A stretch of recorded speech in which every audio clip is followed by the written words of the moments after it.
Great good morning, everyone. It is a beautiful Wednesday, August 6th, year of our Lord 2025.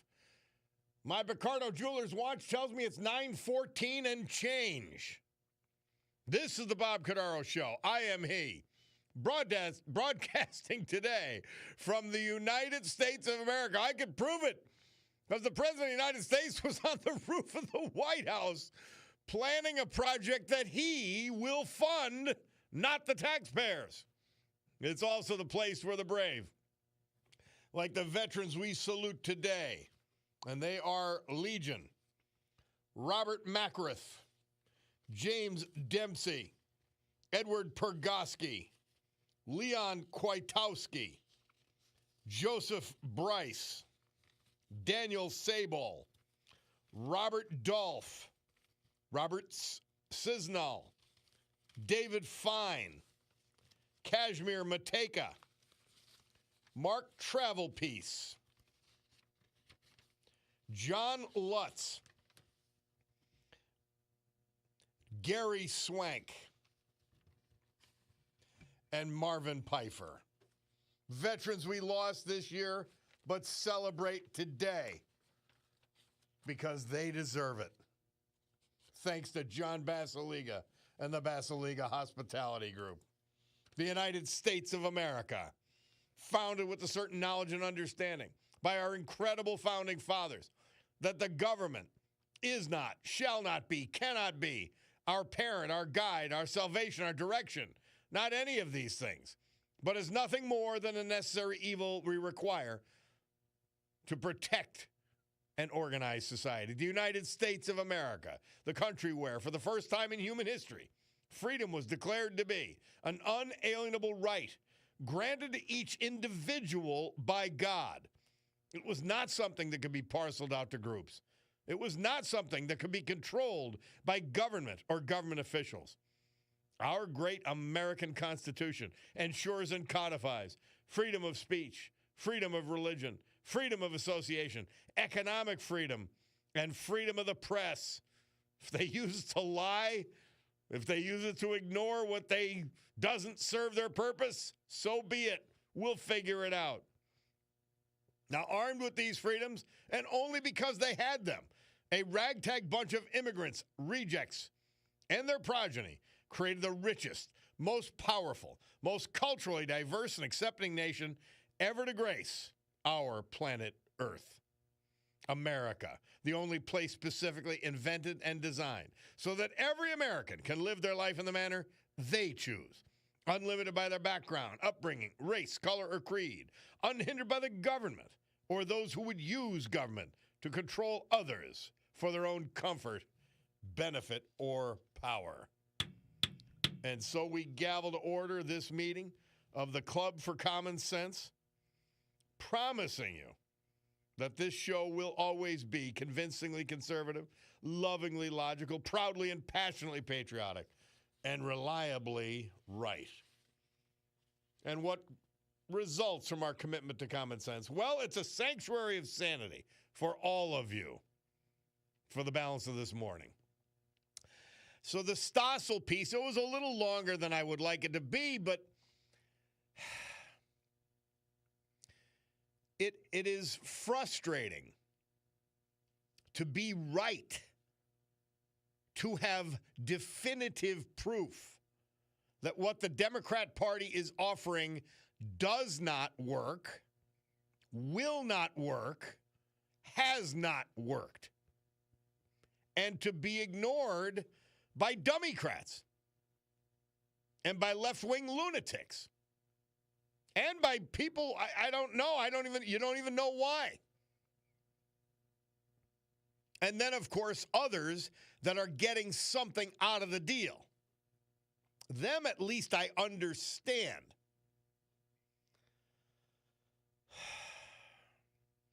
Joe from Trips Park adds to it. The socialists think government-owned economy will help. Well, the government's in charge of taxes, budgeting, Social Security, etc. How's that working out? I must not have went to school the day we were taught it was a good idea. Well, they're being taught it now in our schools, and particularly in our colleges. It's crazy.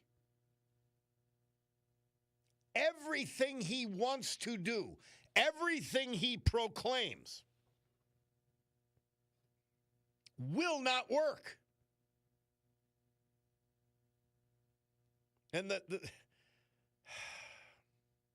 it could create a death spiral for a place like New York City. And it's not just in New York City, which is why I play the New York City focus, because it will affect us here in Northeast Pennsylvania. But it's happening in Seattle. It's happening in Minneapolis. It's happening in the entire state of California, Illinois, New York State. They're destroying people's lives with idiocy, proven false, idiotic policy. And they continue. And this is the entire Democrat Party is consumed with this. Sue Henry was asking me yesterday when we have our little chit-chat as she comes in and I'm leaving. And I said, I love to vote for Democrats. And I have. And hopefully will again. But there's one particular Democrat, I'll mention his name, Gary DeBillio. I voted for him consistently, like him. I saw him spouting the insanity of the left. Well, I'm done voting for him. It's just, please don't think I'm stupid, that I'm going to fall for your game, your scam. And if you believe what you're spouting, like Bill Gaughan, like the mayor of Scranton, then I know you're dumb. If you believe it, I know you're dumb. And I know you're going to fail at your job. There's two obvious predictions. But yeah, it is not a political party thing. Where are the Democrats with guts, with coyotes, that could stand up to idiocy? To his credit, Marty Flynn, that's why I had him on the air. He stood up to this boys and girls locker rooms and sports. But where's the rest of them? Either silent, and they still support these people. Every elected official I know, Democrat elected official, supported Kamala Harris. Didn't care what her policies would bring. Didn't care what would ensue. Didn't care what the Democrat Party now has become. The gross animal it has become. The disgusting.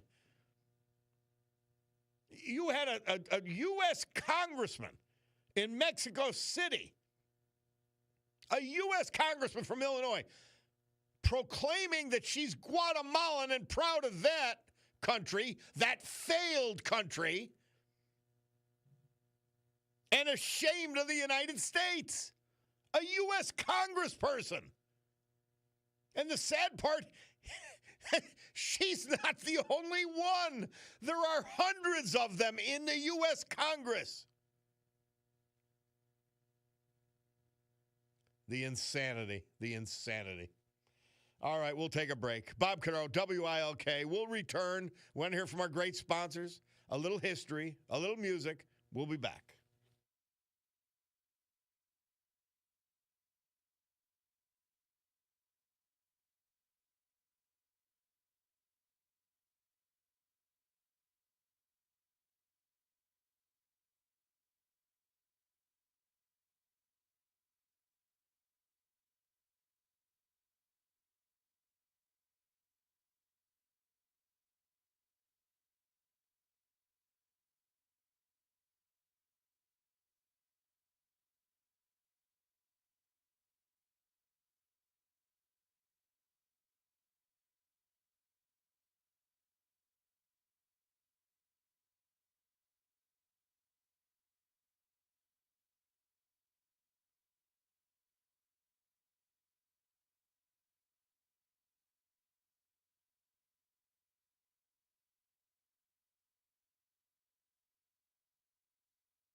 Why are we playing this? Well, I'll tell you why.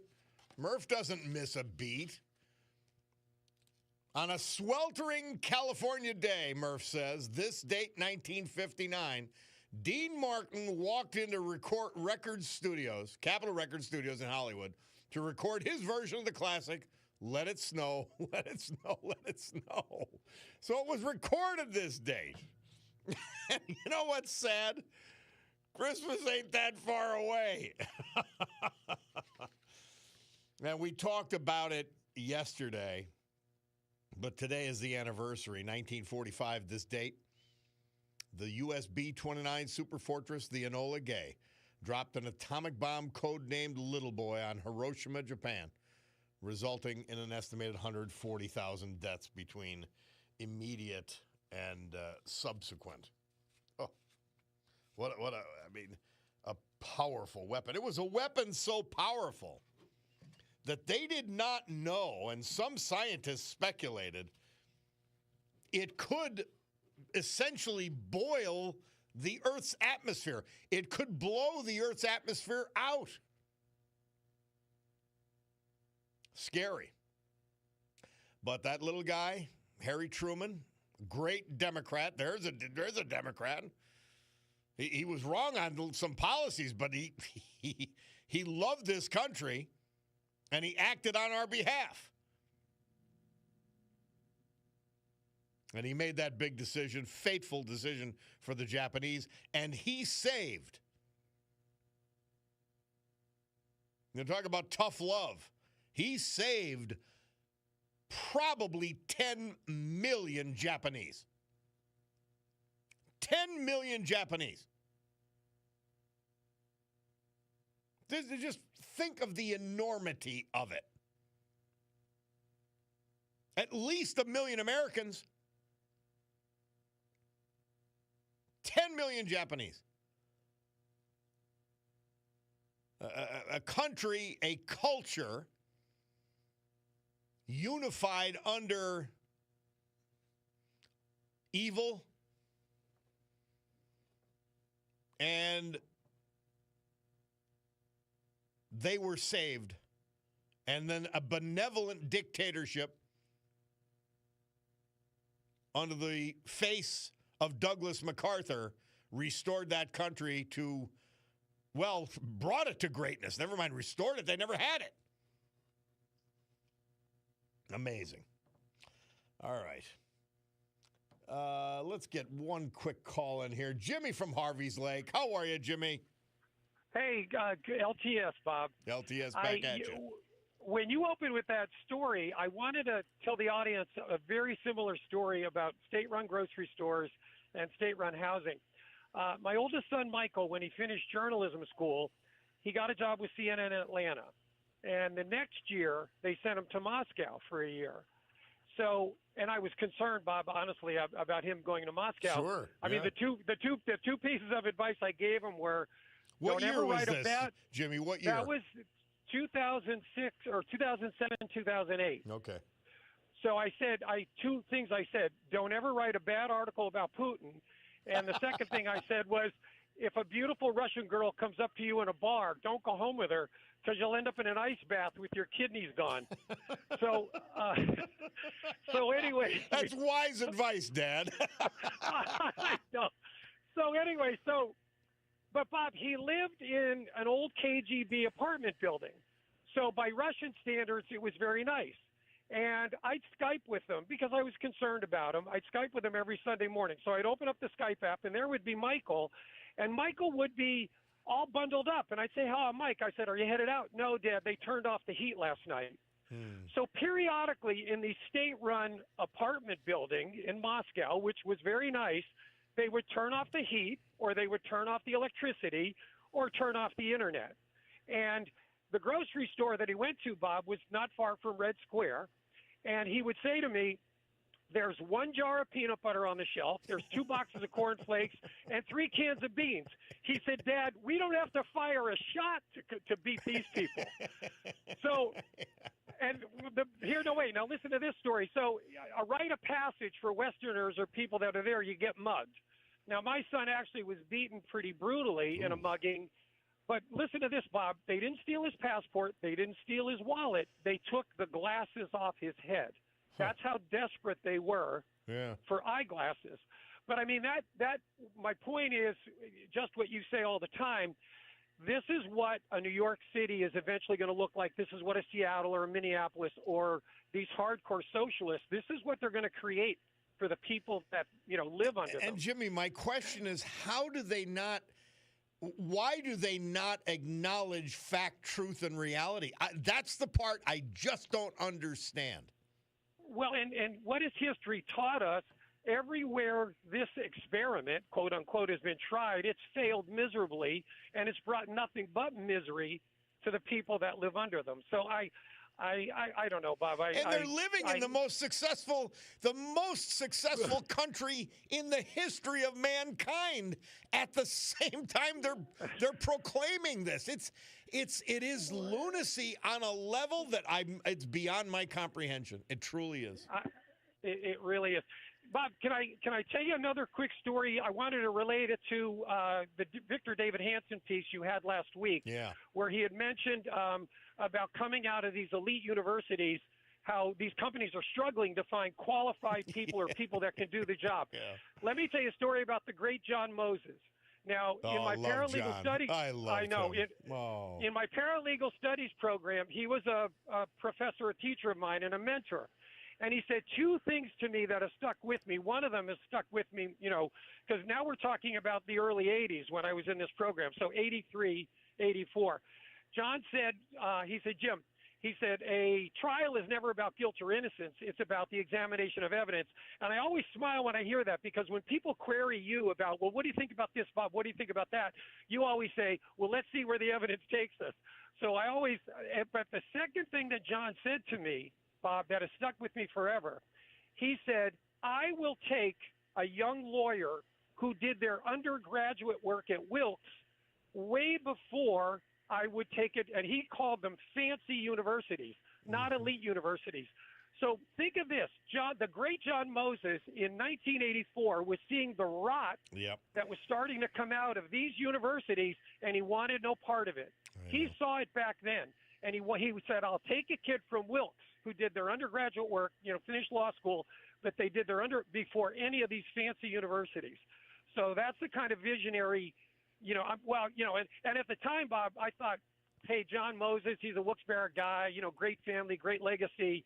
I get, why he thinks that way. But as time went on, and I saw what we see today, especially what's coming out of these elite, quote unquote, universities. And John, as we both know, he got around this country and this world, so he knew what he was talking about. Yeah. Exactly. Thank you, Jimmy. Right. Appreciate it. Well, all right. Yeah, great to hear. Thank you, Bob, for all that you do. Last thing, you honored my cousin, Colonel Michael Corcoran, and I wish he were alive today, because he was best friends with Mike Flynn. And the fact that if Michael were alive, he served with him and he was best friends with him. And if he could see that Flynn has been exonerated now in this, in this situation with the, with the deep state and everything that's going on, because, and maybe a lot of your listeners don't know this. What Michael Flynn did was he pled guilty to a process crime, Bob. Yes. He was not, because the full weight of the federal government, and I know you understand that part of it, once they come down on you, you have no chance. So they had wrecked him financially, they had wrecked Michael Flynn's family, and then they threatened to go after his children. And that's when he said, what do I need to do? So he pled guilty to this process crime. And the left didn't care, because the narrative then was another Trump surrogate, another Trump associate found guilty. That's all they wanted, but it was a process crime that he pled guilty to, and they broke him, Bob. And I wish Michael Corcoran were alive today, because they were best friends, and he would see that, Mike Flynn was just a very honorable person. So. And I wish he actually came back in the second Trump administration, but... he had enough. I think he had enough in politics. Yes. Jimmy, Hey, Bob, just like thank me. you for everything. Yeah, exactly. Right. Thank you for all that you do, and Thanks, I my really man. appreciate the way you honor our veterans. So you have a great day. Thank you. You too. I'll have a better day because I talked to you, Jimmy. That's for sure. Hey, we're way past, but that was worth it. We're going to take a break. Bob Cordaro, WILK. We will return with our Veterans Tribute and then your calls after this.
Our veterans this hour and every hour. This day and every day brought to you by our man John Basiliga. And one of his companies today will feature is Basiliga Hospitality because we're already doing fine dining tonight at the Stegmeyer Mansion, Wilkes-Barre, and a Terra 519 downtown Scranton. The Old Brook Inn, 307, Springbrook Township. Far Street Tavern, the reimagined neighborhood bar in the fabulous Trips Park section of West Scranton. And the Queen City Tavern. Queen City Tavern, downtown Oliphant. Check it out. You'll be shocked when you go in how beautiful it is.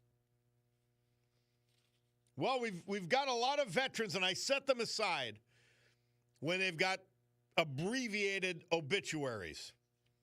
They still need to be honored.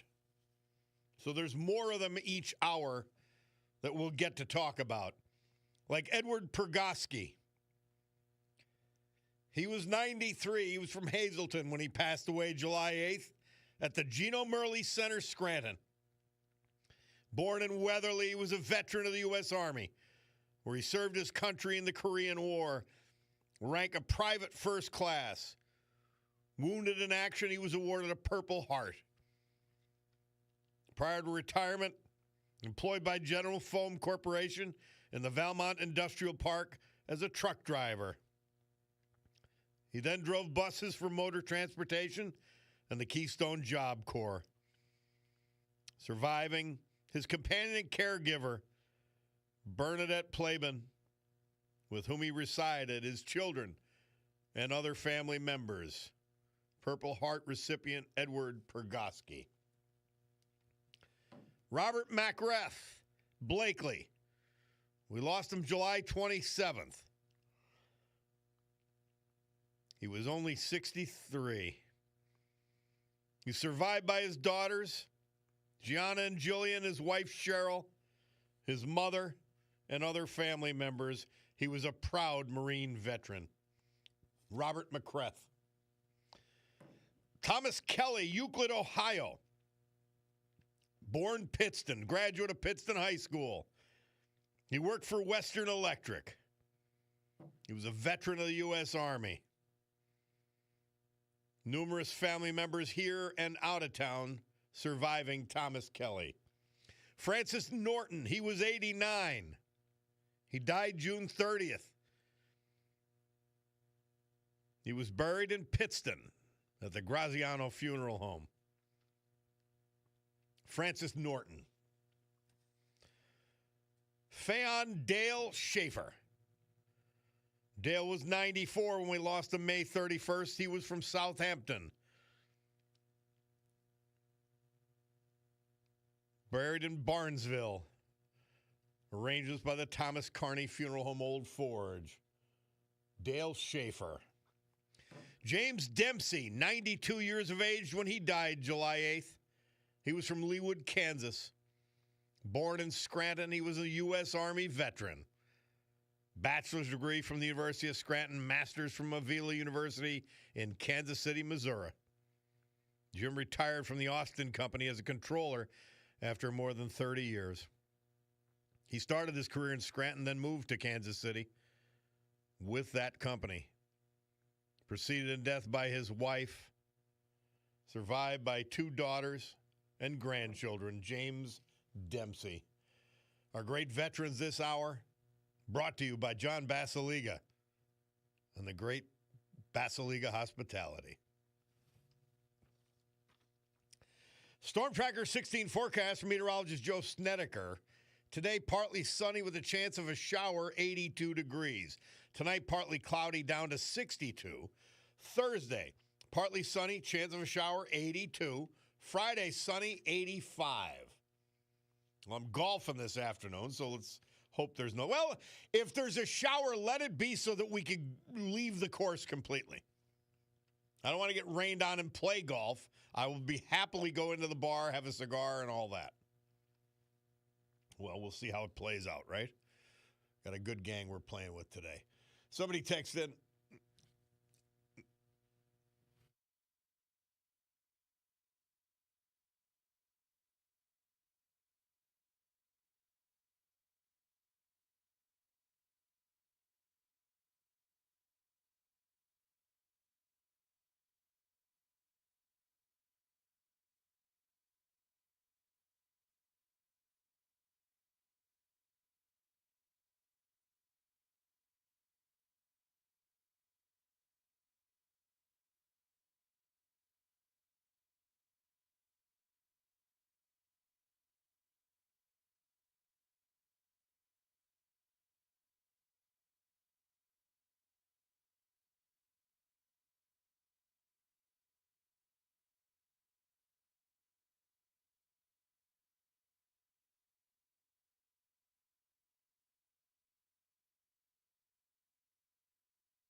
And Murph says, this date, 1963, began recording his album, The Times They Are A-Changin'. And, of course, before that, our great Senator John Kennedy of Louisiana. And, by the way, that's a huge thing in Pennsylvania. You have this liar, Shapiro, running around talking about Medicaid cuts.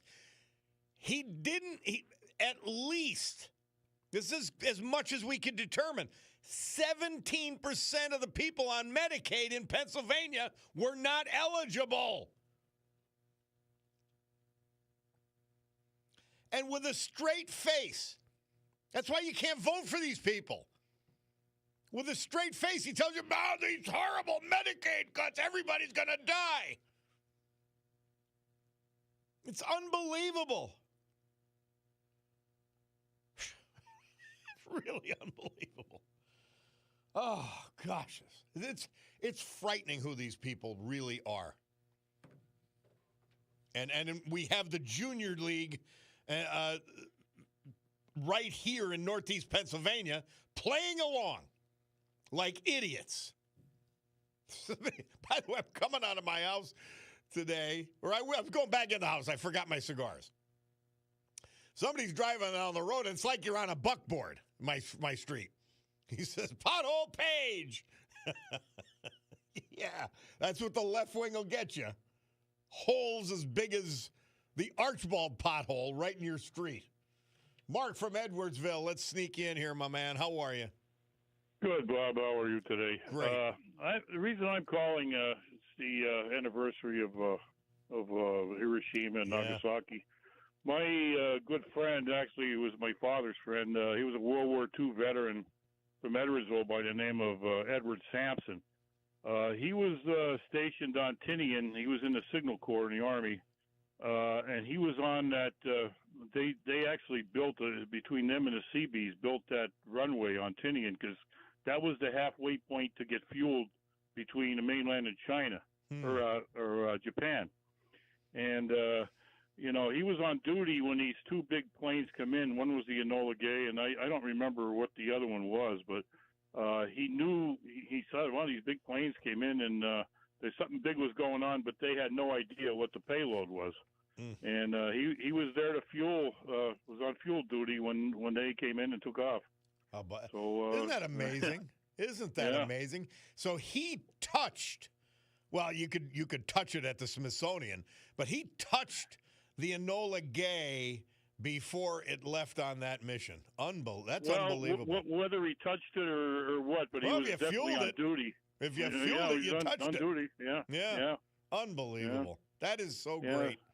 And did he ever talk about it?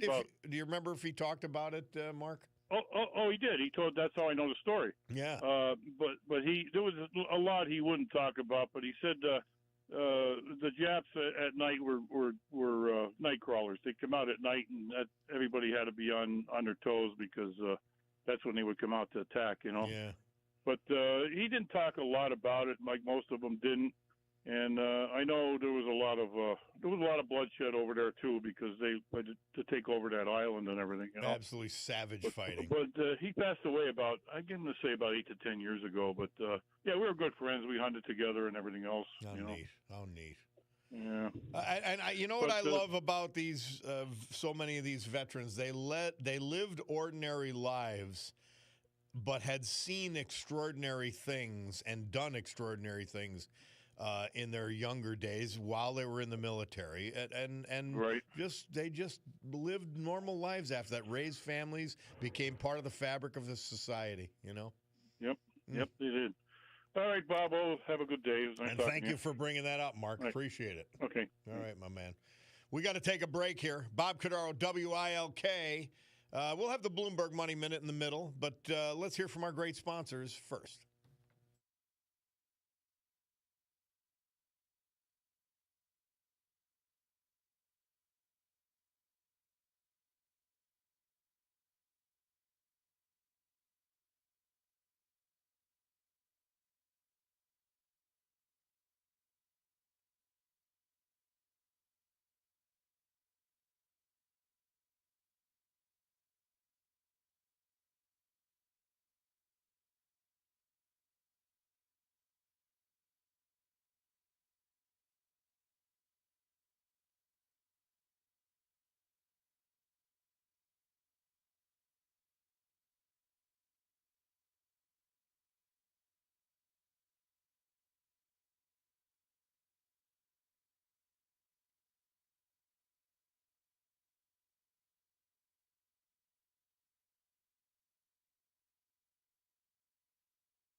Chubby Checkers is our guy. We've interviewed him a number of times on the show, thanks to Joe Nardone.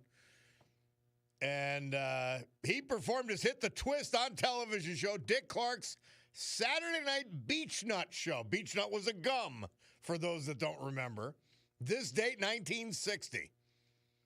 Bob Cordaro back on WILK. We're fussing and mussing about this Democrat insanity that has so many, particularly in like my home city, current home city. Well, no, this is both Dunmore and Scranton. Dunmore, where I grew up and lived, Scranton, where I live now. This Democrat lunacy. And they follow along, and that's the way they vote, and it's just, it doesn't make any sense. It's perplexing. Everything they propose, and I mean everything, is wrong. What's worse is that in world history, it has led in every single instance where communism, socialism, Marxism has been tried. It ends with total domination and the loss of all freedom for the people. Now, it is true. Some people do not care about freedom. They want to be taken care of. They want everything handed to them.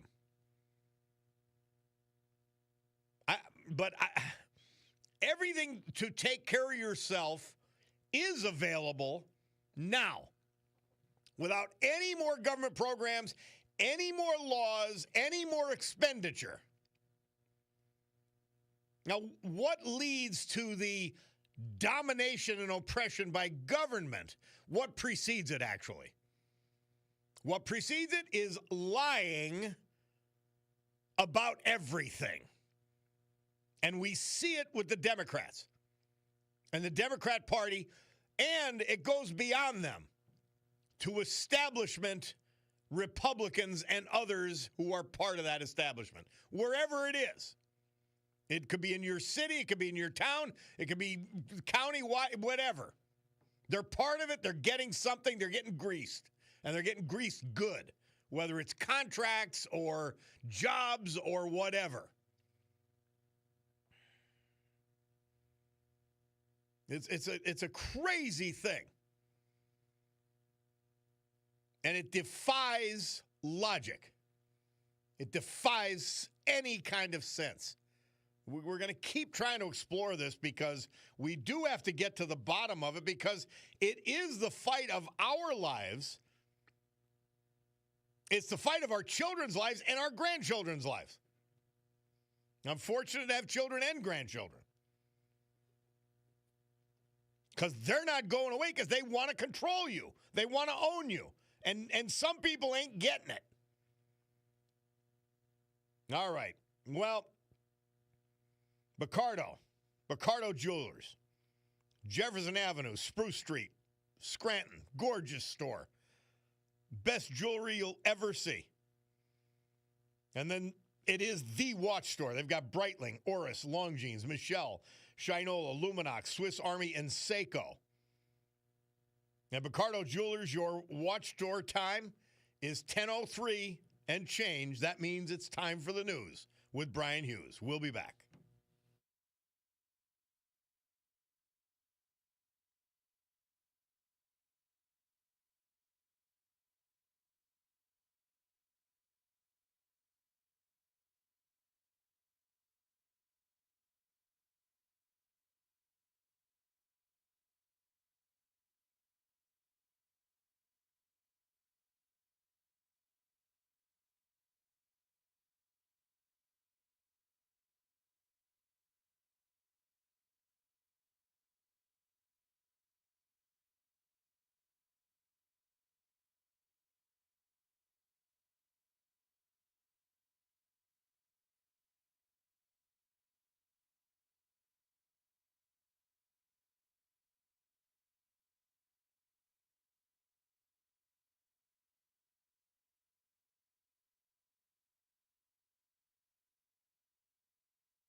because you have complete asses like Pocahontas. You just heard her there. Fact, truth, reality cannot penetrate that idiotic skull. Great good morning, everyone. 10:11 a.m. on my Cordaro Jewelers watch here in the great Northeast. This beautiful Wednesday, August 6, 2025. This is the Bob Cordaro Show. I am he, and it is a big day to fight for America, defend our values, and with the help of our man, John Basiliga, and one of his great companies, Basiliga Hospitality, to honor the brave who have made us and kept us free. So with history, our great founding fathers, and the incomparable Constitution of the United States of America as our guides, let us continue today's battle, reminding you that the Bob Cordaro Show will always be convincingly conservative, lovingly logical, proudly and passionately patriotic, and reliably right. And so we gavel to order this meeting of the Club for Common Sense, promising you that because of our commitment to common sense, we will provide a sanctuary of sanity for all who choose to listen for the balance of the morning. Do you see this idiocy, this it's a raw stupidity that is, it's frightening. You can prove what she's saying is stupid. As Mr. Paul says, the new word is affordability. See, they come up with these catchphrases that they test and test and test, and then everyone will repeat them. And then people who aren't paying close attention, people who have skin in the game, and people who are outright dumb will vote for them. Yeah, I'm going to make everything affordable. Here's the most insane part. New York City's been run by leftist bureaucracy since Fiorello LaGuardia. What has it done to affordability for the average New Yorker? It has hurt them. What has rent control done for the average New Yorker? It has hurt them. What has the requirement for affordable housing done for the average New Yorker? It has hurt them. And now you want to give them free food or God knows what with this supermarket scam that the phony, as Bo Dietl calls him, Mom Dummy, is trying to promote. And he's got idiots like Pocahontas coming down to pitch from Bernie Sanders, AOC. These are the dumbest people on the planet. These are the biggest hypocrites on the planet.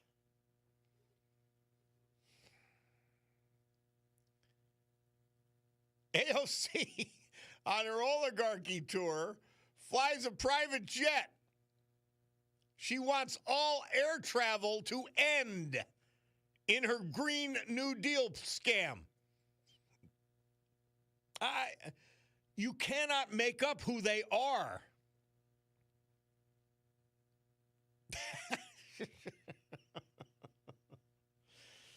Oh, gosh. So Bob Casey, and I'm telling you, my regard for him is the same. I like him. Love the family. Some of them may not like me, but there's nothing I could do about that because I'm going to give my opinion about how horrible a senator he was. But he joined the University of Scranton as what they're calling a Leahy Fellow. The school says the former senator will mentor and guide students interested in pursuing public service careers. Now, to tell you the limits of Bob Casey's reach after 10 years of statewide office and 18 years as a United States Senator, even the horrible Citizen's Voice didn't carry it on their front page, nor did the yesterday's news, the otherwise known as the Hazelton Standard Speaker. That's how little he has left, how non-existent the footprints in the snow are for Bob Casey as U.S. Senator. But I'm happy for him. It could be a good move by the university. I mean, he could bring speakers in, and let's hope it's bipartisan. If it turns into some left-wing lunacy that Bob Casey himself fell for, well, then it'll be a detriment to the university, but it could be a benefit. And I'm happy for Bobby. That's good for him. New York Post, speaking of Pocahontas, and that's F-A-U-X. Mamdani and Warren in a liar's summit, it says. African-American meets Native American. These people are so phony. It's off the charts. It's literally off the charts how phony they are. And people are falling for it. Why? Because they're hearing what they want to hear. I don't understand it. We have a mayor in Scranton who's saying, well, it's the old boy network and the dark days of Scranton. She's brought about the dark days. Naog Pool Complex was functioning when the supposed bad old guys were in charge. The roads were relatively good when the bad old guys were in charge. They didn't pay hundreds of thousands of dollars to consultants to pick up the garbage because our guys know what they're doing. And we saw, and let's hope it's a redo. When Jimmy Connors tried to run for Congress, he got spanked. And you know I love Jimmy Connors. And he went off the deep end with the Democrat Party, post-mayoralty. But that aside, as incompetent as his administration was, we never saw anything like what Mayor Gebhard Cognetti has given us. Never saw anything like it. Somebody texts in, DeBilio, Gaughan are a perfect example of how even local Democrats will be corralled and controlled by the Democrat machine and should not be voted for. Another, liberalism is a disease which leads to socialism, which leads to downfall. Somebody else, the more New York City fails, the more New York City residents we get. What worries me is they'll continue to vote here for the same policy that ran them out of their homes. They do. They're like locusts. These Democrat voters are like locusts, the Dummycrats. So many of them destroy their own cities, destroy where they live, they move, and destroy where they go to.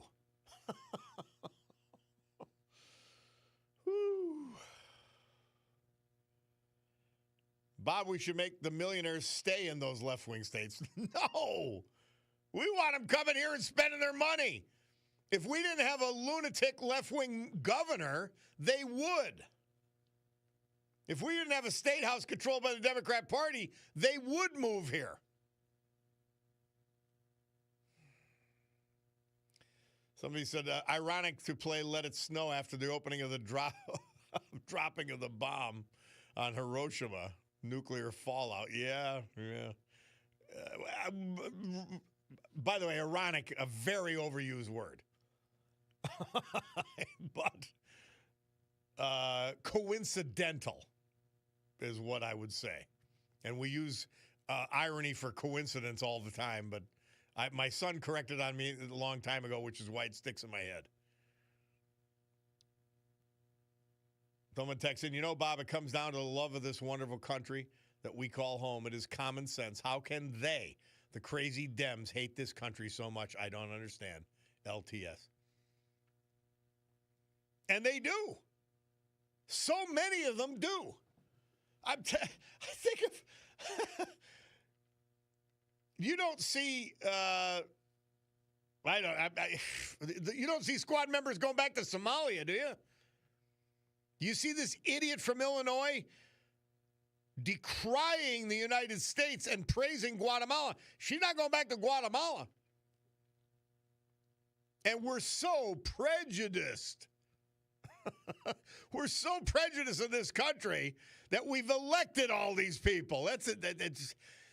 They are the embodiment of the contradiction to what they're saying. But they keep saying it. Unreal. Somebody said what the people who support the socialists don't understand is when the billionaires and millionaires leave, then they go after the people from 500,000 to 999,000. Then they go after the people from 100,000 to 499.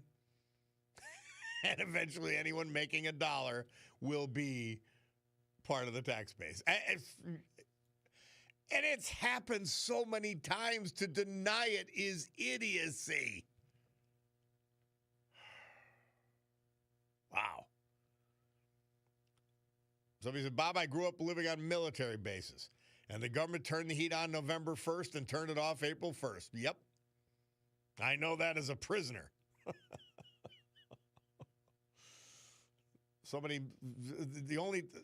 The name of the plane was, the other plane was called Boxcar.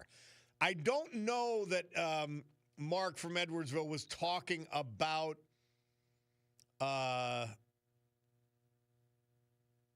well, he may have been that our great veteran Samson was fueling. I don't know if he was talking about the plane that dropped on Nagasaki. But, yeah, I'm happy you mentioned it anyway. Somebody texted, Bob, I've never seen the local stations lead with newscast in August against a congressman who's only been in office 8 months. Both stations go to Josh Shapiro for his thoughts on Medicaid cuts to lead the local news. They're not even hiding it. LTS, says Eric.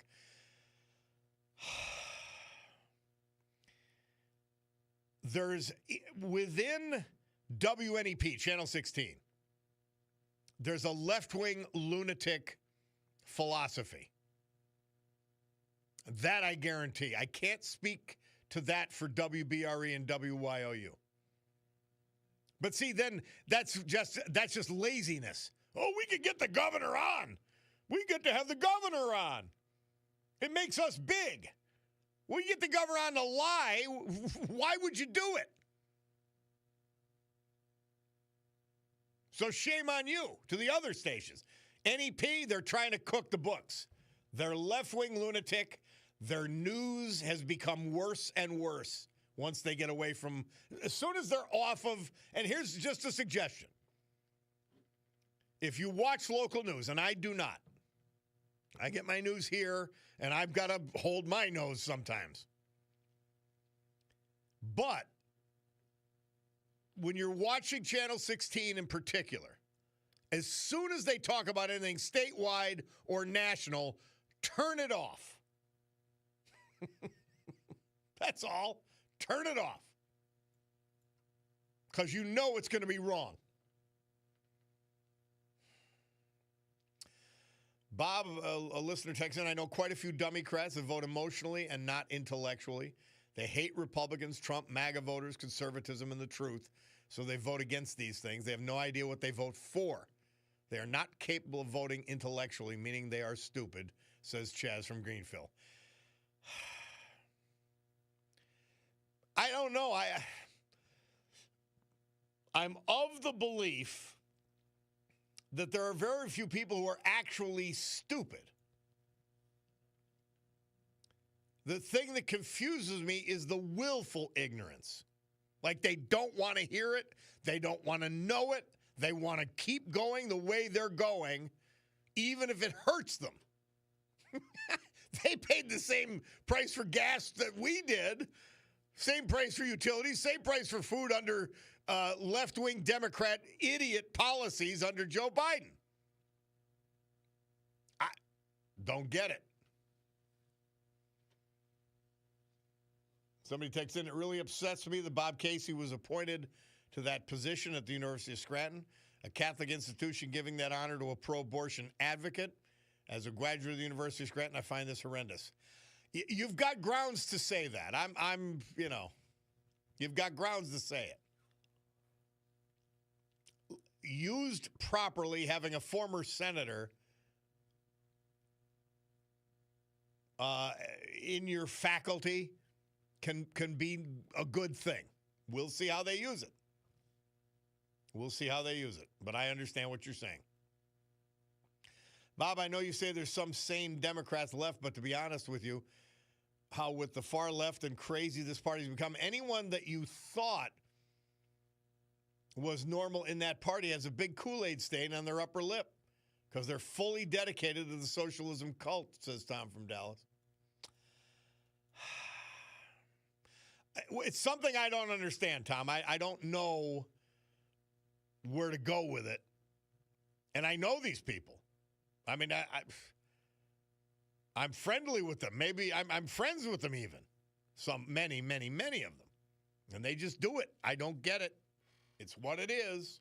We'll take a break. Bob Cordaro, WILK. We'll be back.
The great Sam Elliott, a veteran himself, reading a letter from a veteran of Omaha Beach.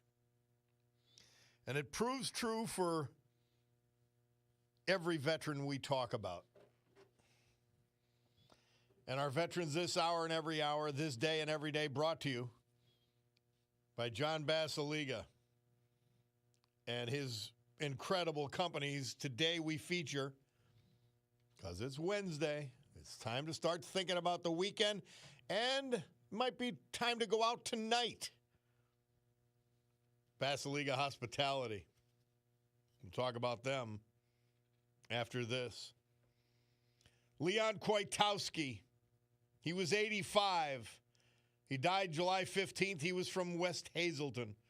Born in Chester, PA, he served us in the U.S. Army during the Vietnam War in the United States and Korea, becoming Specialist 4th Class. He was a machinist by career, survived by his wife, the former Marcella Strezak, and his son, Brian. Leon Kwiatkowski. Kazimir Matejka of Duryea. He died June 11th. He served us in the United States Army during the Vietnam War. Prior to retirement, he worked at Tops Chewing Gum and the Tobyhanna Army Depot. Member of Nativity of Our Lord Parish in Duryea and a lifetime member of the Disabled American Veterans. Surviving his wife for 53 years, the former Marcia Franco. 2 sons and other family members, Kazimir Matejka. David Fine. He was 78 when we lost him June 19th. He was from Plymouth. Loving husband to his wife, Teresa, of 46 years. Wonderful father to his son, David, and beloved grandfather to his 4 grandchildren. He served us in the U.S. Navy, then worked for March Trailways until retirement. David Fine. Robert Sisnall. I think it's Zynal. It's S-Z-Y-N-A-L. Robert Zynal. He died June 25th. The husband of Yvonne Henning Zynal. They'd celebrated their 66th anniversary June 8th. Born in Bayonne, New Jersey. Educated in Scranton Public Schools before enlisting in the United States Marine Corps. Employed at A&P offices and warehouses, then at Third National Bank, and then First Liberty Bank. Member of the Holy Rosary Church at Mary Mother of God Parish. Robert Zynal. Robert Dolph, 75, when he died June 17th, born in Scranton. He saw the world thanks to his proud Navy service. He lived most of his life with his late wife, Connie, settling first in Milwaukee, then Central Florida. He leaves behind his father, a daughter, 2 grandchildren, and other family members. His service was at Covenant Presbyterian in Scranton. Daniel Sabol. He died July 17th. He was a retired Air Force Master Sergeant. He was but 73 from the Hudson section of Plains Township. He was buried with honors provided by the United States Air Force and the Plains American Legion Post. Daniel Sabol. Joseph Bryce of Wilkes-Barre. He was 75. He died July 19th. Born in Wilkes-Barre, graduate of Coughlin High School. He was a U.S. Air Force veteran. Employed by the city of Wilkes-Barre and later Sherman Hills Apartments. Tragically preceded in death by his son, Joseph. Survived by his wife, Lynn Ann, a daughter and grandchildren and other family members.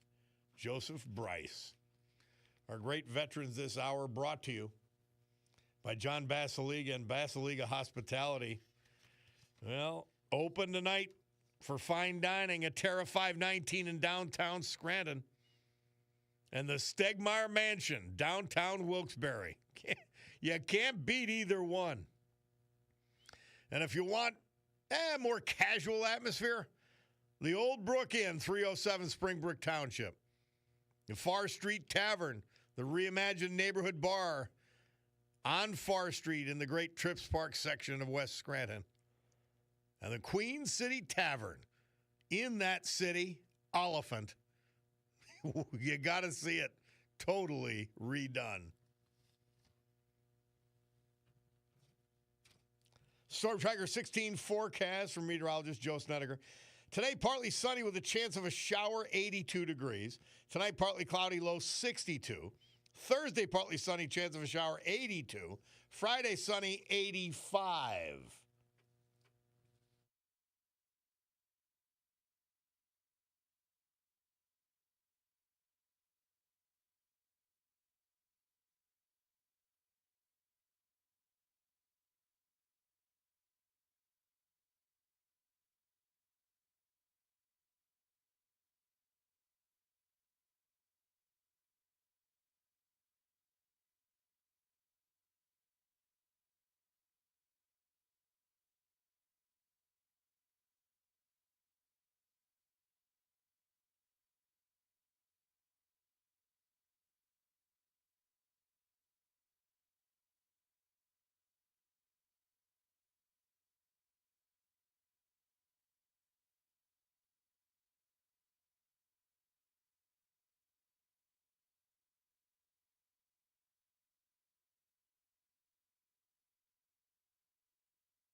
What's this song, Bulldog? I don't know if I have it on my list.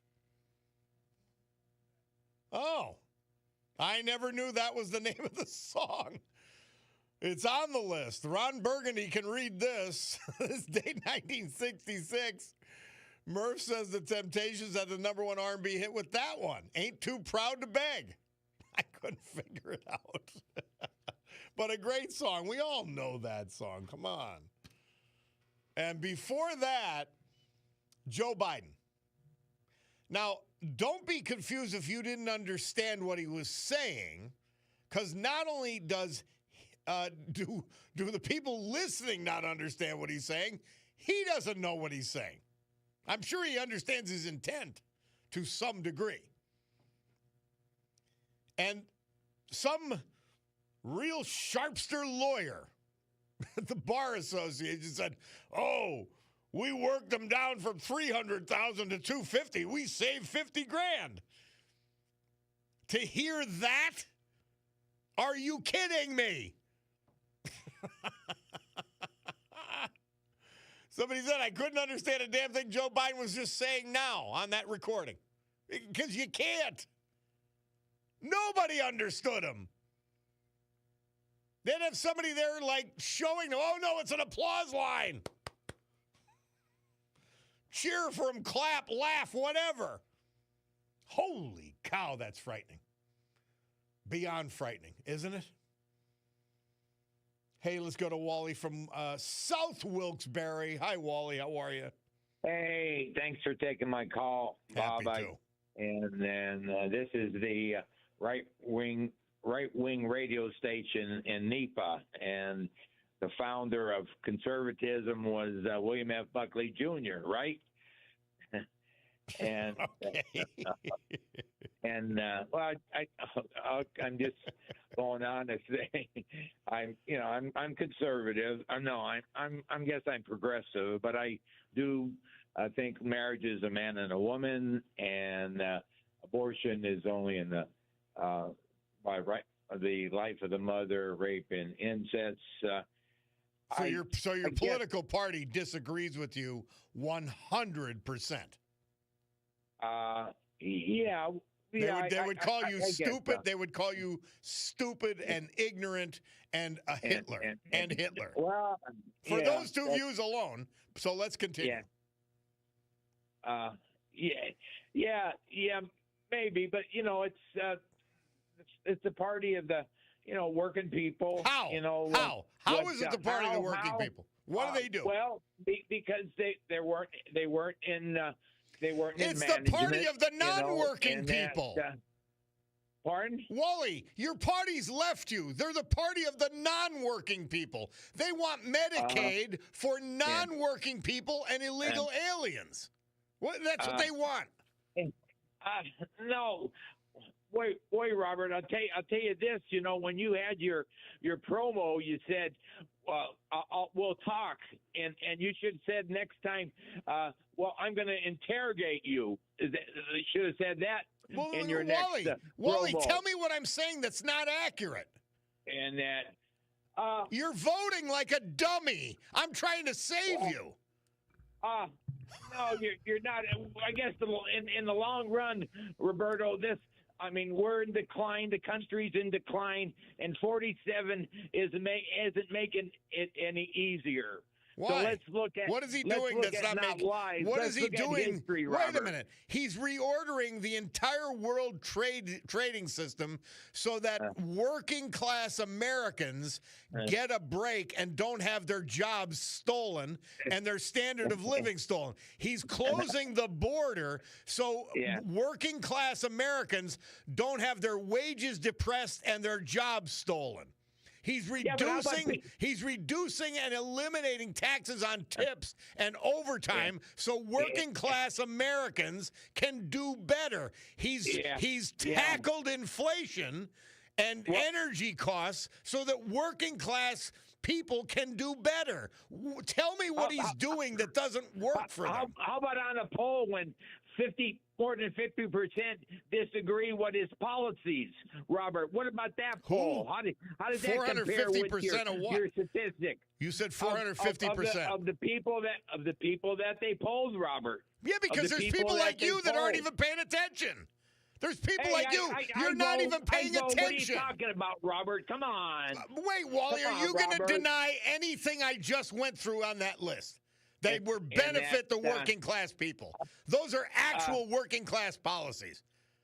The child tax credit, working class president. He's the one who doubled it in his first term. He's now improved it again. But the deficit went down to $1 trillion. Beautiful bill. It's another couple $1 trillion in the deficit too. No, that's what they're. Whoa! That's what your media sources are telling you. It's not true. I believe PBS. I believe PBS, Robert. Oh well, then there's problem number one. If you get your information from PBS, your entire view will be distorted. Well, who do you get your media from? All over, everywhere. Liar? Everywhere. Robert? I get it from everywhere. Everywhere. How prudent are you, Robert? I watch PBS. I watch CBS. I watch NBC. I watch ABC. I watch CNN. I watch MSNBC. And then I get real information, not lies. You fall for lies. MSNBC is a good station. I like them. They're insane. They're liars.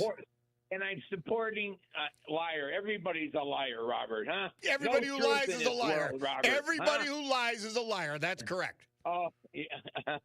and that. Wait a minute. Wally, you haven't denied anything I've said yet. You haven't supported anything that I said. I don't think you should. Because you're wrong. Scranton Joe. I don't think you should knock on Scranton Joe. He's got cancer.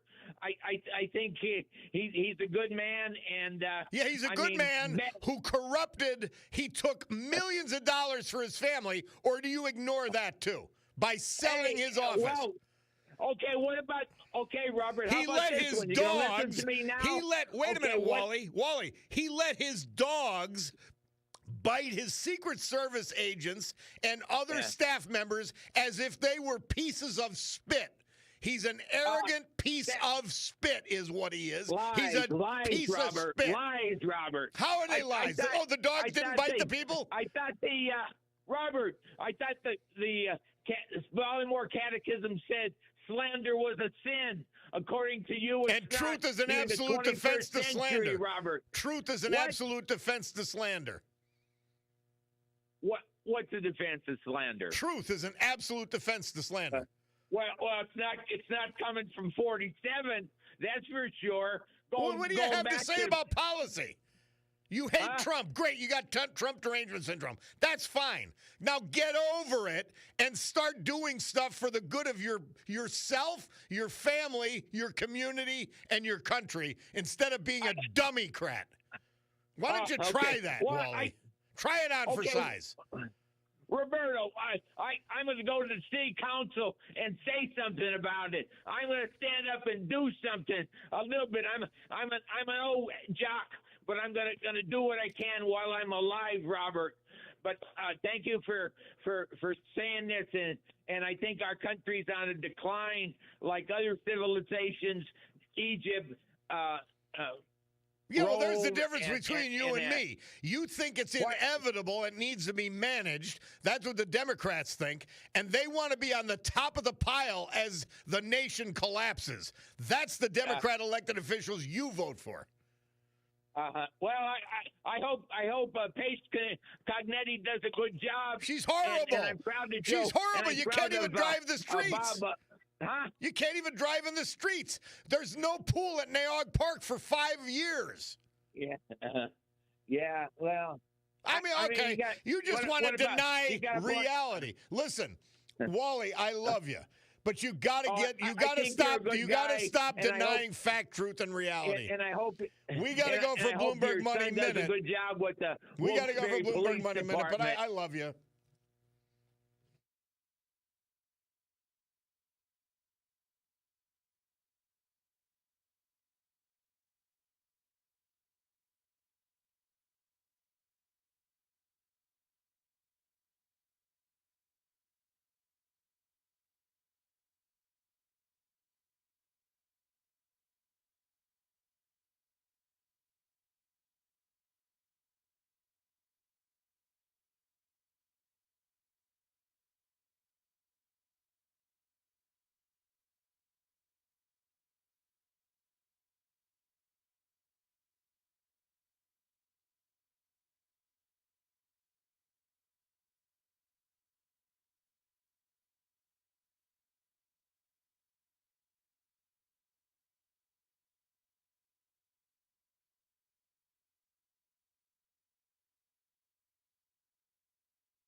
Strangers in the Night, Wally from South Wilkes-Barre, in fact, Truth and Reality.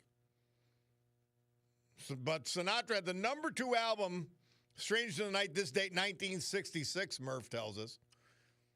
Yeah. Do you see? They put on their fact flak jackets so that any truth will bounce off. Oh, let's add to this, Biden's a good guy. He has 2 drug-addicted, narcissistic, insane children. On top of everything else. On top of selling the vice presidency. On top of dividing the nation intentionally for his own ambitions, which, by the way, he did on both sides with his crime bill. Anything to get ahead. Anything for him to get ahead. A craven, power-hungry jerk. He's a good guy. Now, here's from another troll. Bob, accidentally had you on my car radio this morning, and I emphasize accidentally. I'm so hurt, I don't even know how to respond. They continue. You played a clip of Senator John Kennedy and followed it with The Times They Are A-Changin' by Bob Dylan. As a lifelong Dylan fan, let me assure you that he would be repulsed by Senator Kennedy, and especially you. Do you even know? Well, see, unlike you, okay, I don't care in the main what someone sings about or what they believe if they've got good music. And Bob Dylan's one of our greatest songwriters ever, so we play him. We don't shut him out. We don't need to censor people like your side does. So, listen, you might learn something if you have more accidents like listening to me in the morning. You really might learn something. You might actually come around to your own idiocy, and say, oh, my God, did I believe that all this time? Somebody said, hey, don't compare us jerks to Biden. Somebody said that this was yesterday. I didn't get to read it. It said, if Joe Biden was the 46th president and Donald Trump is the 47th president, does that make Otto Penn the 46th and a half president? Somebody reminding us, way back, Biden stated he was not above selling his influence. And then he did it. Oh, yeah, I saw the clip. I know the clip. How do you know? He basically said, how do you know I'm not corrupt? I'd sell my influence. He's a scumbag. He's a scumbag. Joe Biden's a scumbag. And I would use words that I can't use. You just can't use them on the radio. And they wouldn't add anything to the conversation anyway. Somebody else, yeah, Biden, good guy. The mutilation of innocent children, wide open borders, anti-Semitism. Not a good guy, Mr. Caller. Thank you for that. And by the way, let's add this. 65,000 unanswered calls of desperation from illegal immigrant children who were being abused. I played the tape twice.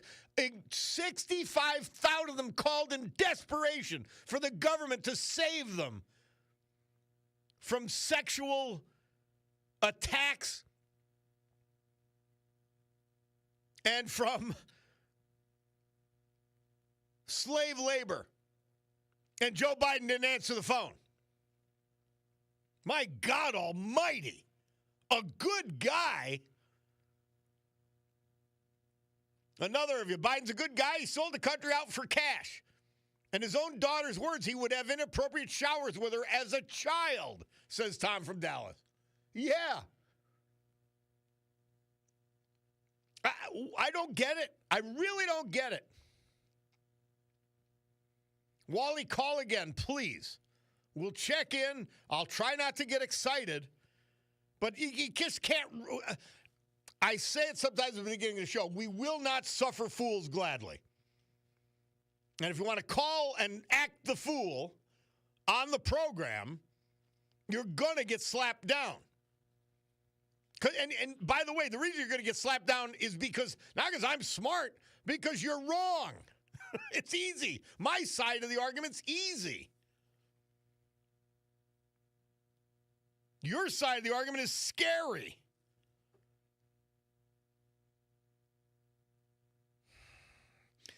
Mr. Paul texted in that texter, meaning the one who accidentally listened, has no idea what he's talking about with Dylan. He was not political for any party. He became a born-again Christian. Dylan would not in any way agree with that troll texter.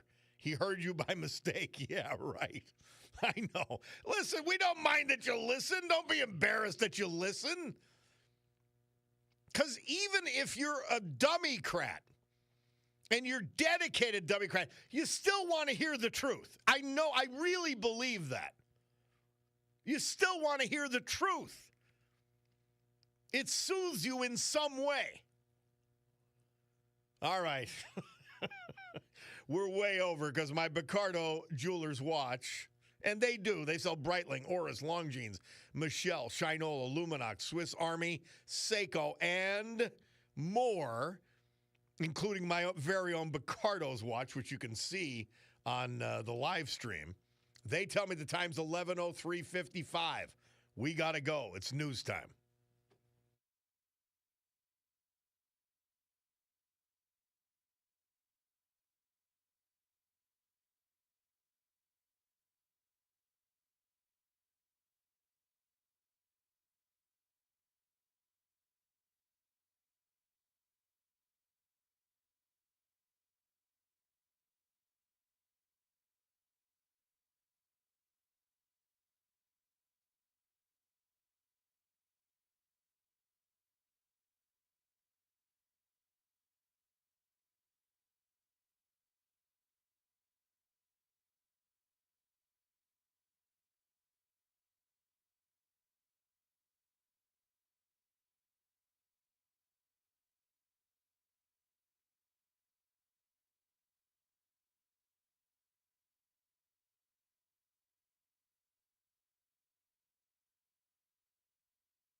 Great good morning, everyone. My Cordaro Jewelers watch tells me it's 11:11 a.m. and change here in the great Northeast. This beautiful Wednesday, August 6th, 2025. This is the Bob Cordaro Show, and I am he. It's a big day to fight for America, defend our values, and honor veterans we've lost this year. Thanks to John Basiliga Hospitality, and another one of his great properties, the Marketplace at Steamtown. So with history, our great founding fathers, and the incomparable Constitution of the United States of America as our guides, let us continue today's battle, gabbling to order this meeting of the Club for Common Sense. Well, we will provide a sanctuary of sanity for you. And a world where an entire party, the Democrats, have gone insane. I didn't talk about this Texas situation because it's just politics. So the Texas Republicans and Donald Trump realized, hey, if Texas was properly, in their mind, districted, we'd pick up 5 U.S. Congresspeople, the Republican Party. And then this faux outrage by the Democrats, who've done it forever. They've gerrymandered their districts. They're showing the ones in Illinois and New York and California, New Jersey. They don't make any sense either. So they've been doing it. But they're so outraged. And then the sickos get on their high horse to the point where one of these idiots in Texas, a state rep, that inevitably invokes Hitler and Nazi Germany.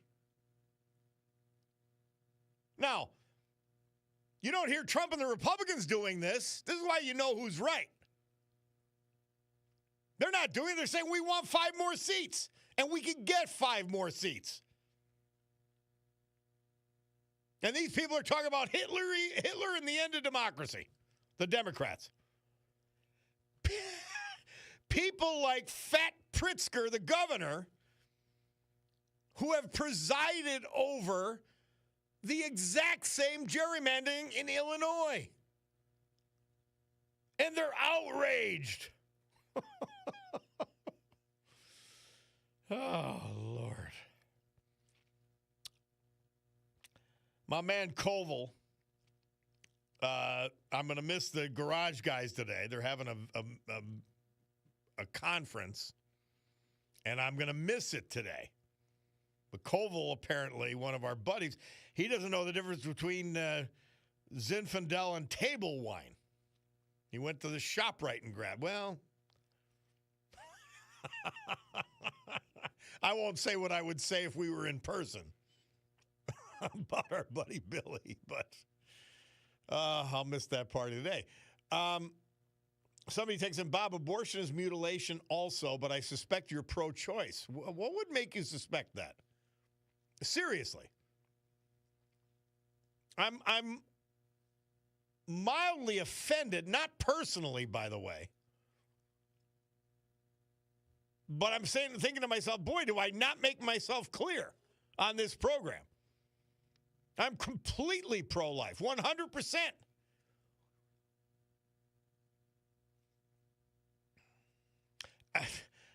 I don't bring it up often. And among the reasons is because it's a losing issue politically for us. And I want to win that issue. It's actually more important than almost any other issue there is, saving life in the womb. And the sickness of and evil of the Democrat Party's policies regarding abortion. So let's be clear on that. Someone else on Biden. Let us not forget that the so-called nice guy, Biden, destroyed a man's reputation by claiming he was drunk when he was involved in the accident with Biden's first wife, knowing a purposeful lie. Biden is a walking pile of pig spit. Only they could use the word. He's scum. Somebody else, a more rational way than I, says this. Bob, the problem is these people are old. JFK Democrats, and still identify with them and only listen to the mainstream media on old-fashioned rabbit ears TV. The caller needs to be educated on the new Democrat Socialist Party. Then he will realize the new Democrat Party's gone to hell in a handbasket under Biden. Yep.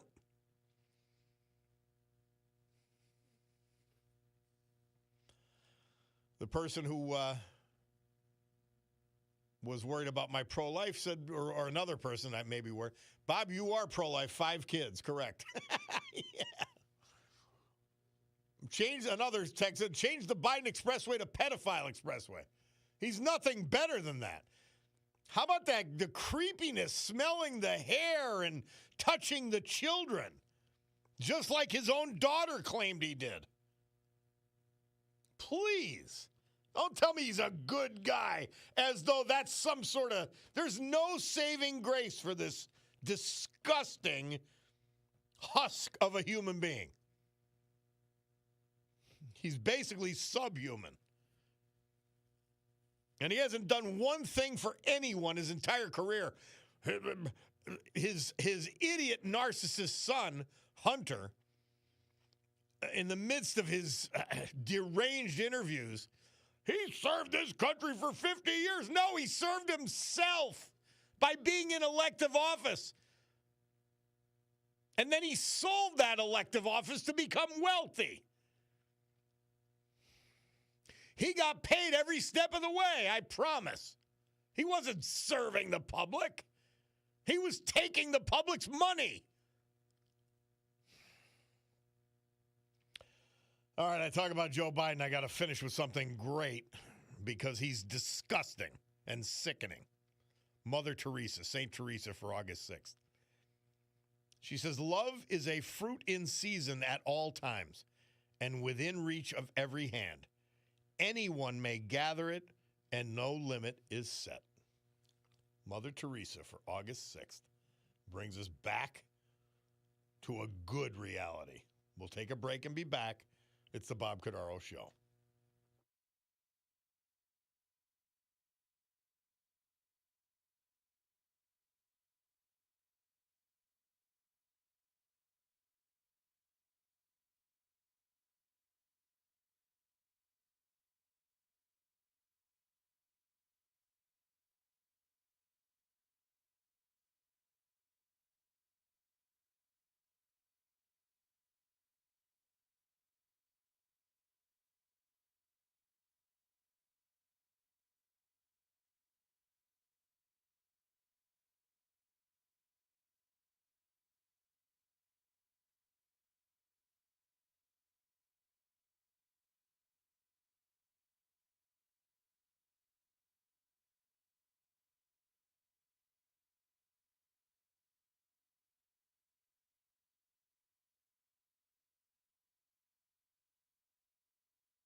Somebody posted, so Beyonce can pose in Levi jeans and it's art, but when a white woman does it, it's a national crisis.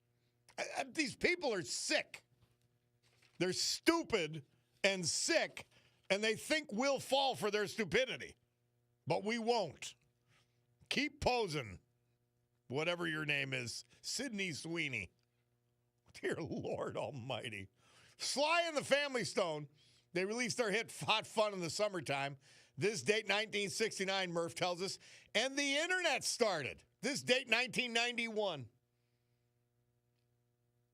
Tenor Jim from Wilkes-Barre. Bob, I'd like the Texas Democrats who are AWOL to explain what their oath of office really expects of each of them. It's an interesting situation because in Texas, properly so, by the way, we should have it ourselves in Pennsylvania. They're part-timers. They get $600 a month, probably traveling expenses, per diems, whatever. $600 a month to be a state rep in Texas. Why is Texas being run so well? Because the idiots aren't there full time. So, just to point that out. But these people, and they go to, they flee to Jabba the Hutt up in Illinois. And that pig tells them, oh, it's an outrage. It's the end of democracy. When his state has done the exact same thing.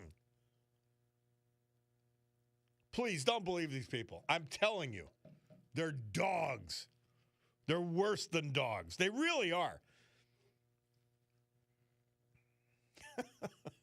So Beyonce can pose in jeans in a suggestive way, but this Sydney Sweeney cannot, then it's Hitlerism. They even found out that she has a German Shepherd.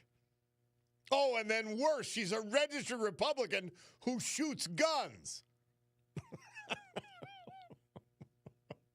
Oh, my God, strike three. She's Eva Braun. Eva Braun advertising jeans here in America. Who thought of it? My word. This is how insane these people are.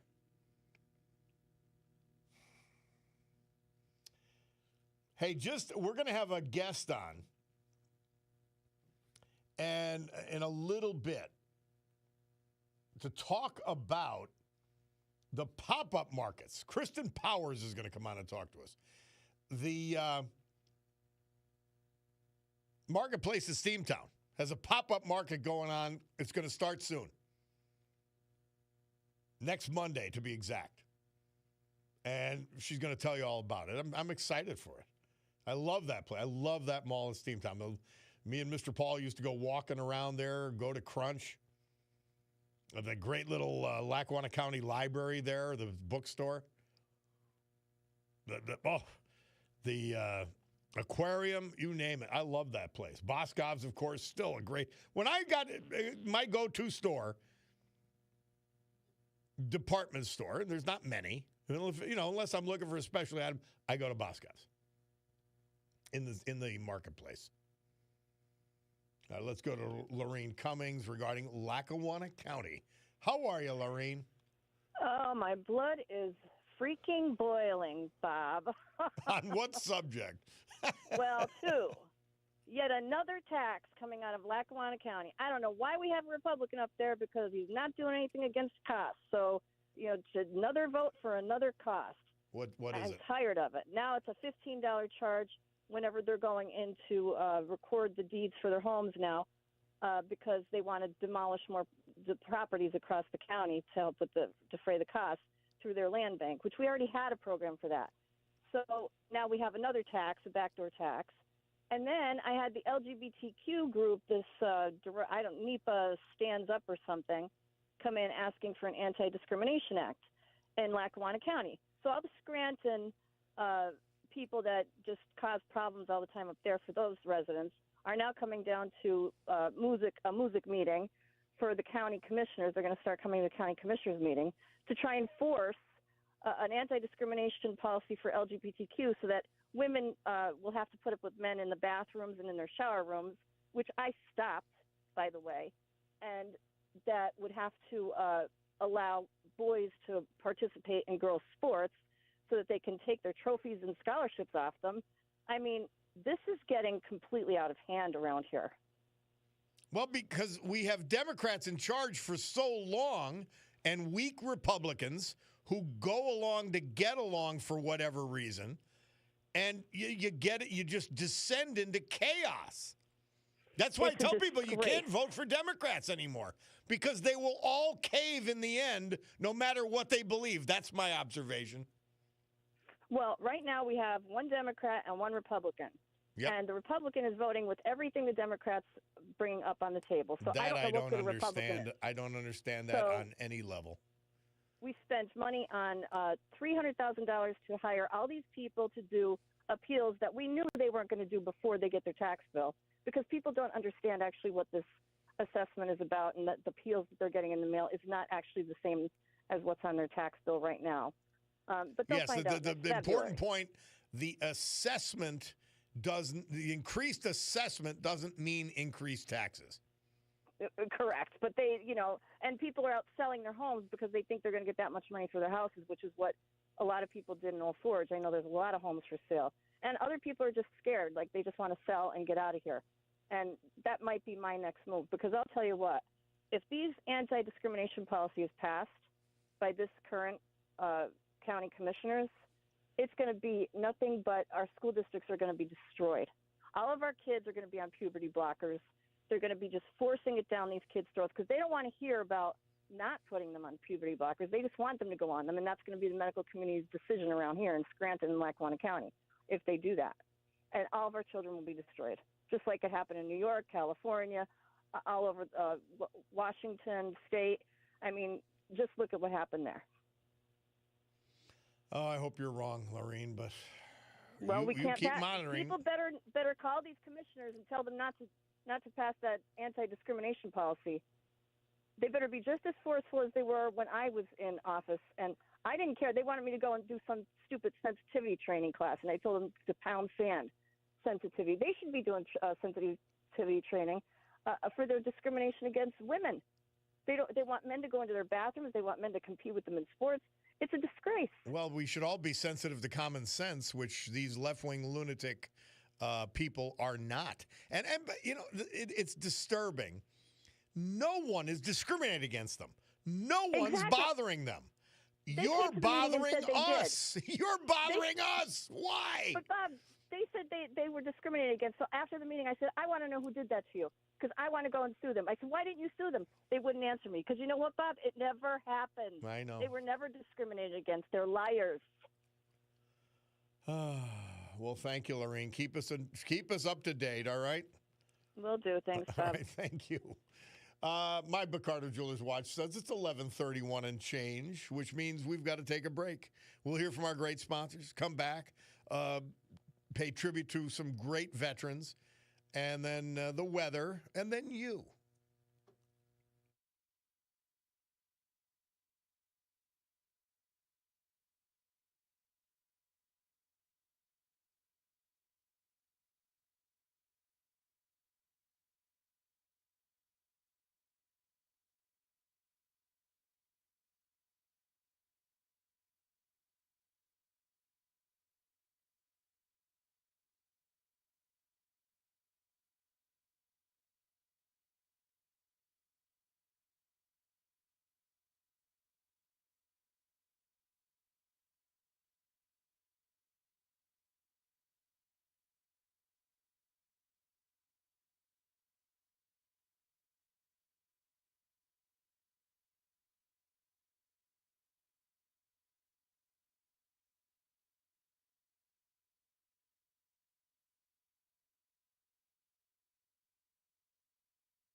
Our veterans this hour and every hour, this day and every day. Brought to you by our man, John Basiliga.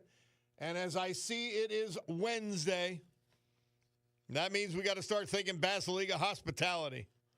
Well, fine dining starting tonight. A Terra 519 downtown Scranton, 519 Linden Street.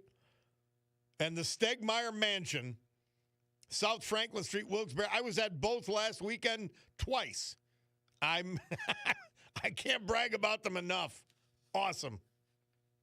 Now, another thing I can't brag about enough is our veterans. Marvin Pfeiffer, Navy veteran, avid outdoorsman. He was from Berwick. He died at age 79, May 25th. He was born in Berwick, graduate of Berwick High School's class of 64. Following graduation, he proudly served us in the U.S. Navy. He then worked at Design Homes, Deluxe Homes, and Design Group, from which he retired. A member of the Evansville Community Church, as well as the North Berwick Hunting and Fishing Club, the NRA. A life member of the West Berwick Hose Company. Surviving Marvin are his companion of 28 years, Joanne Grinstaff, his son, stepson, grandchildren, and other family, Marvin Pfeiffer. Gary Swank, East 9th Street, Berwick. He died June 17th at age 77. Born in Chickshinny, graduate of Northwest High School. He served us in the Pennsylvania National Guard. He spent his career working out of the Carpenters Local Union 445. Surviving are sisters and other family members. Gary Swank. John Lutz, a proud Army veteran. He was 93 when we lost him July 4th at his home in Bloomsburg. Born in Reading, proud military veteran. He served us in the U.S. Army, 49 to 53, including a wartime tour of duty in Korea.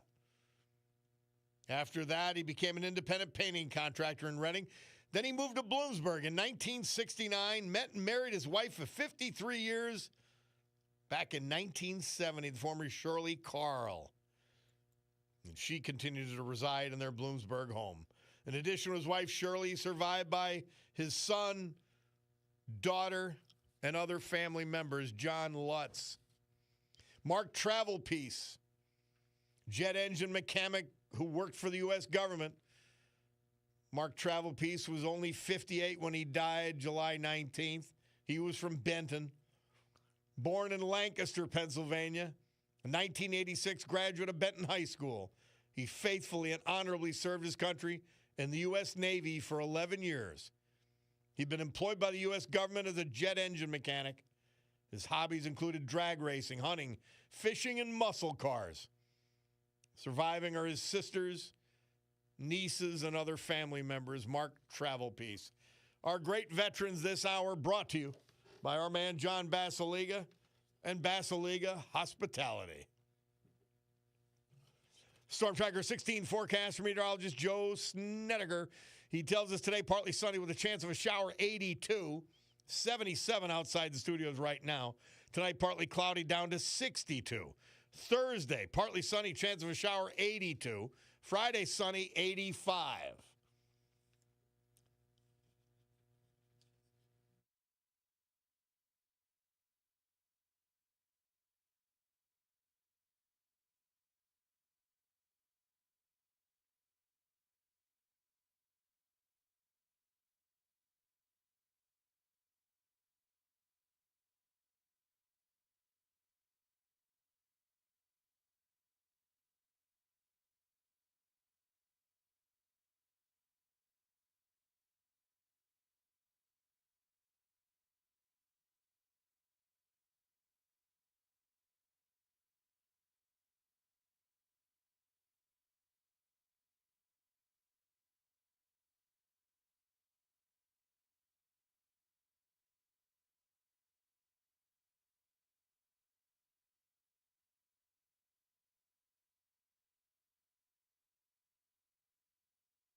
Somebody texted in, when you called the Democrats dogs, I didn't know I did. My dogs start growling at the radio.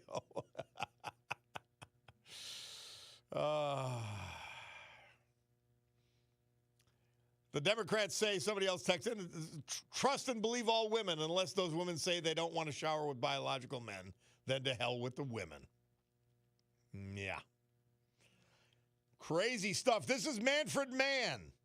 Blinded by the Light. Murph says this date, 1976, they released their hit. And that was Megyn Kelly. She's really got a good podcast.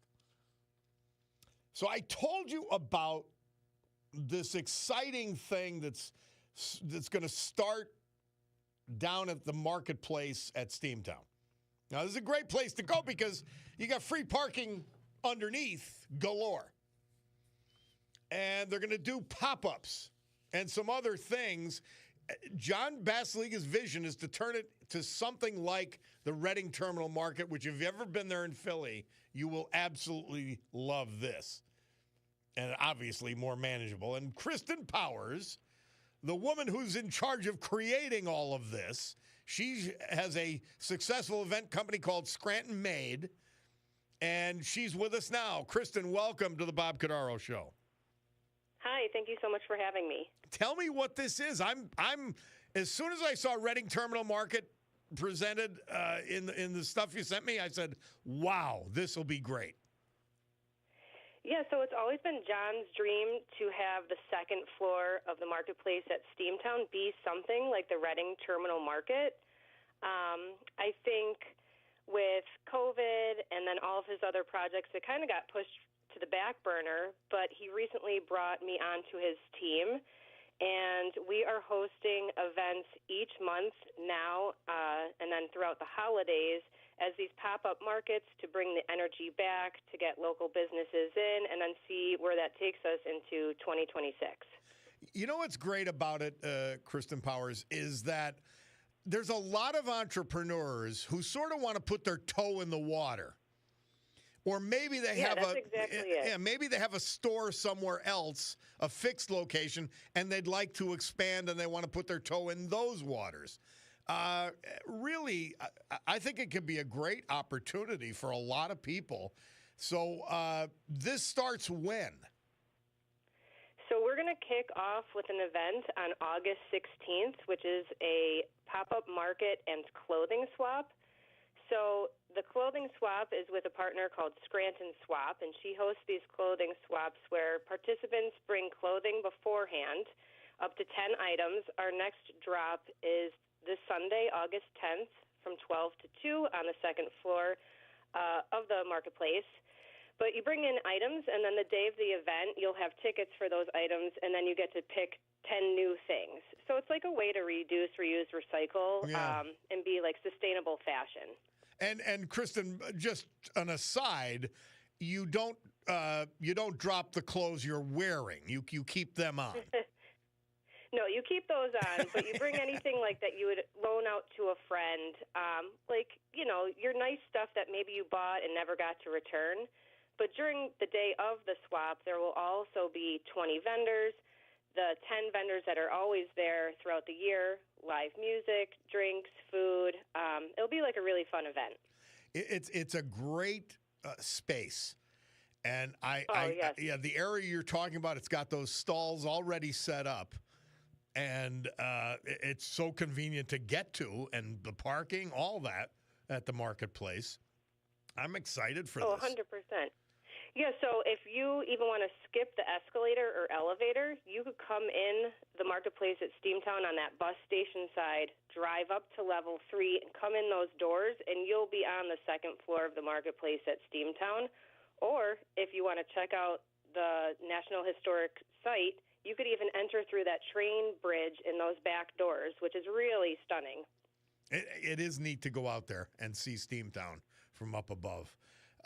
Man, this is great. What is it being called? Pop-up markets at marketplaces, Steamtown? Is that what it's called? So I think we're just still branding it as the Scranton Public Market, and then each event will have its own name. So this one is like a swap and shop, but then next month will be a farmer's market. Neat. Oh, this is exciting. I love that space. I used to work out at Crunch, and then Mr. Paul and I would walk the mall, which is supposed to be for old people, but I'm old, so. No, there's people of all ages walking it. I see them daily. Yeah, and there's all kinds of great little places there. This could really be a neat thing. And when John says he wants the Reading terminal, that means it just might happen. Yes, exactly. Let's hope for it. I think everyone's really excited, and it's going to have like a really good community feel where we're all working on it together. Yeah. All right, so it is swap and shop. You drop off used or gently used or new clothing items August 10th, this Sunday, 12 to 2. And then you come back, and the event's the August 16th, 12 to 5. Yep, that's it. And we have over 20 vendors, some the Backyard Ale House, Electric City Roasting, a permanent jewelry vendor, clothing vendors, all sorts of things. Oh, cool. Great space, great event. Kristen Powers, thank you. And you got to keep calling in now. This is not the first time. Let's remind them of it.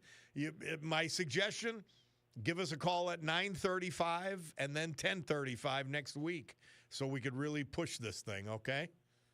You got it. Thank you so much. All right, thank you. Kristen Powers of Scranton Made, and she's doing the thing at the Marketplace of Steamtown. The Clothing Swap and Shop is the first event. Thank you again, dear. Thank you. Have a great day. You too. All right, we will take a break ourselves. Bob Cordaro, WILK. We will return.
Stevie Nicks. Murph tells us she released her album, Belladonna. Stop dragging my heart around with Tom Petty.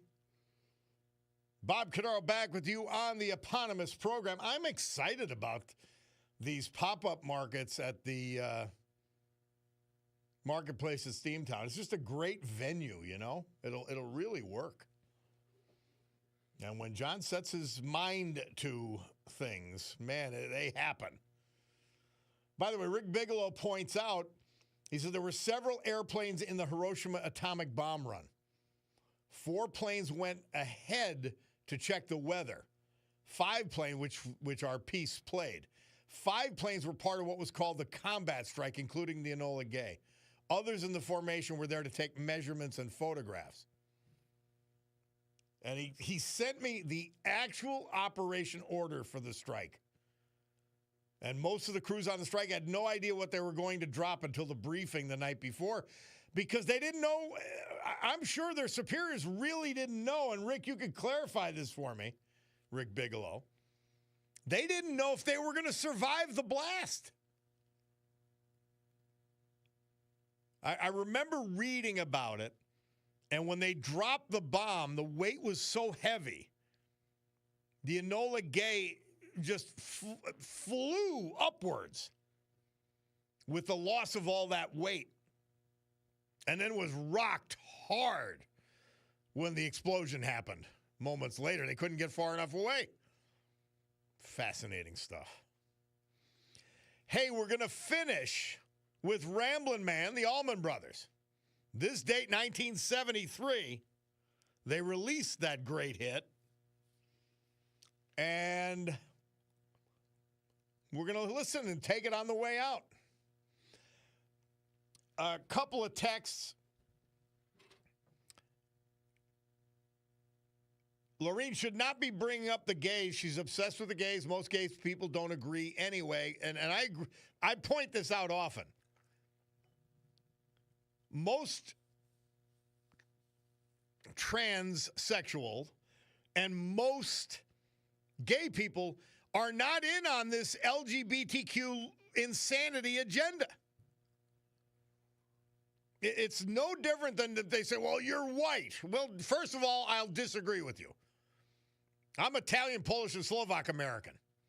Number one, I'm American first. Then the rest of that, who cares? I really don't. And it hasn't benefited me in the least as far as I could tell. But that aside, nobody should discriminate against anyone for their lifestyle choice. How do they do their job? What type of person are they? All of that. But it doesn't mean you could use the bathrooms. It doesn't mean you should be mutilated as a child. And it doesn't mean you should participate in women's sports if you're a man and born so. Live your life as an adult with the adult decisions you make regarding your lifestyle. And I'm all in with that. Beyond that, that's where you're trying to go. Don't try to bring us there.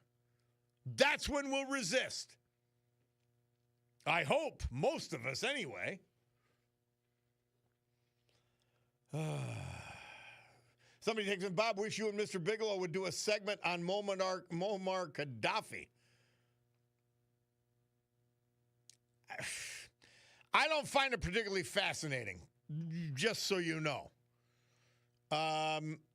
What we did to him, I had a funny clip of Hillary Clinton welcoming his son to the State Department and then later on laughing about how he was killed. Yeah. Awful. These are awful people. They're Americans. They claim they're Americans. They claim they love America, some of them, but they're awful people. Anyway, we're heading into the Sue Henry Show. Sue Henry Show followed by Rob O'Donnell and his great show. I had a Rob O'Donnell clip I was going to play today, but I didn't get to it.